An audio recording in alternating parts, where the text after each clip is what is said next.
मेरा नाम राजा नवीद आजम है और आज हम जिस टॉपिक पे बात करेंगे वो है मुलाजमीन के खिलाफ ब्लैकमेलिंग पे मबनी दरखास्त, नामलूम दरखास्तें और दूसरे मुलाजमीन को परेशान करने के लिए जो दरखास्तें दायर की जाती हैं उसका हल क्या है और मुलाजम उसको किस तरह से डील कर सकता है। अगर कोई नामलूम दरखास्त किसी मुलाजम के खिलाफ आती है तो उसके खिलाफ महकमे को क्या कार्रवाई करने का अख्तियार हासिल है, क्या दरखास्त दहिंदा है उसके लिए क्या हदायत हैं कि वो दरखास्त किसी मुलाजम के खिलाफ देगा तो उसे क्या करना है और दरखास्त किस तरह होनी चाहिए, किस बुनियाद पर दरखास्त काबिल समाअत होगी। आज का हमारा मौजू इस टॉपिक पर है। अक्सर देखा गया है कि महकमा जात में एक मुलाजिम दूसरे मुलाजमीन को परेशान करने की खातिर या बाहर का कोई प्राइवेट आदमी किसी मुलाजिम से कोई अपना बदला लेने की खातिर, कोई इंतकाम लेने की खातिर झूठी और फर्जी और बेबुनियाद दरखास्तें किसी और शख्स के नाम से बनाकर महकमा के ऑफिसरान को भिजवा देता है, जिसके नतीजे में इंक्वायरी स्टार्ट हो जाती है और मुलाजमीन साल साल से इंक्वायरी फेस करते रहते हैं। जबकि बिल्कुल भी जो नामालूम आंधी दरखास्तें होती हैं और जिसके कंटेंट्स दरखास्त दहिंदा जो ओन नहीं करता उसकी बुनियाद पर महकमा किसी किस्म की कार्रवाई नहीं कर सकता। लेकिन बहुत सारे केसेस में देखा गया है कि जब भी किसी मुलाजिम के खिलाफ दरखास्त आती है तो मजाज ऑफिसर ये बात देखने की बजाय कि ये दरखास्त जो आई है ये दरखास्त दहिंदा वाकई ही फिजिकली एग्जिस्ट करता है और इसका कोई वजूद है या ये एक फर्जी नाम से तरतीब दी गई है या उस शख्स का शनाख्ती कार्ड साथ उसके दरखास्त के लफ है, उसके गवाहान की तफसील लफ है या वो गवाहान के कोई बयान अल्फी साथ लफ है। असूल ये है कि जब भी कोई मुलाजिम या कोई भी शख्स किसी मुलाजिम के खिलाफ दरखास्त देगा तो उसमें अपने शनाख्ती कार्ड की कॉपी उसको दरखास्त के साथ लफ करना लाजमी होगी और अपने 2 गवाहान के कम अज कम बयान अल्फी भी लफ करने होंगे। उस ऐसी सूरत में सिर्फ मजाज अथॉरिटी कोई दरखास्त के ऊपर कार्रवाई कर सकती है। अदरवाइज अगर दरखास्त में नामालूम एड्रेस हो, नाम नामालूम हो या उस शख्स का कोई वेयर अबाउट ही पता ना हो जिसने दरखास्त दी हो तो ऐसी सूरत में किसी भी मुलाजिम के खिलाफ कोई कार्रवाई नहीं हो सकती।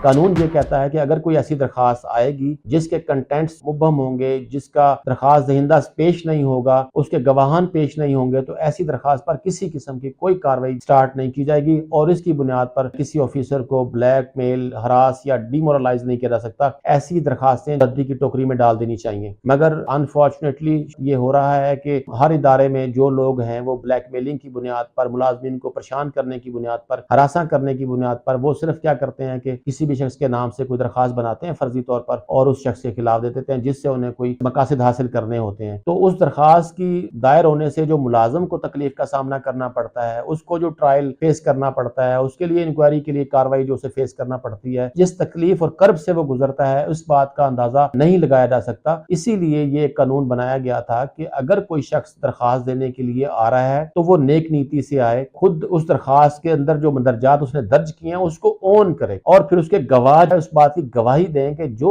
इसमें दरखास्त में जो कंटेंट्स लिखे गए हैं वो बिल्कुल दुरुस्त हैं और अगर वो दरखास्त झूठी साबित होती है तो उस दरखास्त दहिंदा के खिलाफ भी कोई कार्रवाई हो सकती। मगर ऐसा नहीं हो रहा। जो दरखास्तें नामलूम दरखास्तें आती हैं, किसी भी नाम से कोई दरखास्त आती है तो कार्रवाई शुरू हो जाती है बगैर ये देखे कि ये जो देने वाला शख्स है बाद में जब साल एक मुलाजिम इंक्वायरी फेस करता रहता है और उसे मिसाल के तौर पे किसी भी शहर से दूसरे शहर बुलाया जा रहा है, कहीं कहा जा रहा है कि ये इंक्वायरी अफसर के सामने जाके पेश हो, वो अपने कागजात, अपने सबूत लेके जा रहा है, आ रहा है, उसके टाइम का ज़िया हो रहा है, उसकी परफॉर्मेंस इफेक्ट हो रही है, वो अपने इंतजामी काम नहीं कर सकता, ज़हनी मुश्किल का शिकार है, वो दबाव का शिकार है, वो फैमिली लिहाज से डिस्टर्ब हो गया है, इल्जामात का सर पैर कोई नहीं है लेकिन वो फेस कर रहा है। जबकि जब मुदई को तलब किया जाता है, जो दरखास्त दहिंदा उसको तलब किया जाता है तो वो पता चलता है कि दरखास्त दहिंदा मौजूद ही नहीं है, उसका कोई वजूद नहीं है। जिस नाम से दरखास्त दी गई है वो आगे कहता है कि जी मैंने तो ऐसी कोई दरखास्त ही नहीं दी और मेरा तो इस दरखास्त से तल्लक वास्ता ही कोई नहीं है, जबकि उस बुनियाद पे मुलाजिम सफर कर चुका होता है। तो ऐसी अंधी और झूठी दरखास्तों पे किसी तौर पर भी कोई कार्रवाई नहीं हो सकती। ऐसी सूरत में अगर कोई मुलाजिम झूठी दरखास्त, अंधी दरखास्त और जिस दरखास्त के कंटेंट्स कोई बंदा दरखास्त दहिंदा ओन ना करता हो वो दरखास्त काबिल अमल नहीं होती, उस पर कोई कार्रवाई नहीं हो सकती। वो समाअत के लिए मजाज अफसर अपने पास उसको नहीं रख सकता, उसको उसने स्ट्रेट अवे डिस्ट्रॉय कर देना है, डस्टबिन में फेंक देना है और उस पर कार्रवाई नहीं करनी।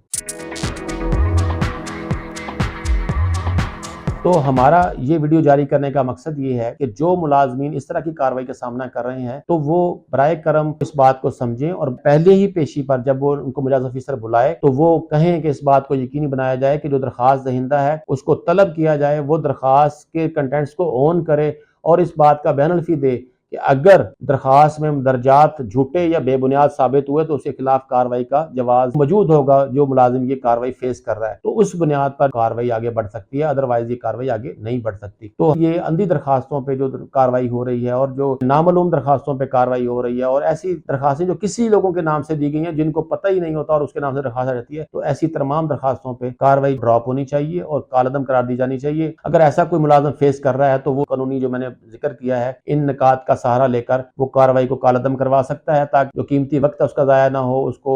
ڈیمورلائزیشن نہ ہو، فرسٹریشن نہ ہو اور تکلیف کا سامنا نہ کرے۔ اگر یہ ہماری اس ٹاپک پہ آپ کو ویڈیو پسند آئی ہو تو کمنٹس باکس میں اپنی رائے کا اظہار ضرور کیجیے گا۔ Thank you very much.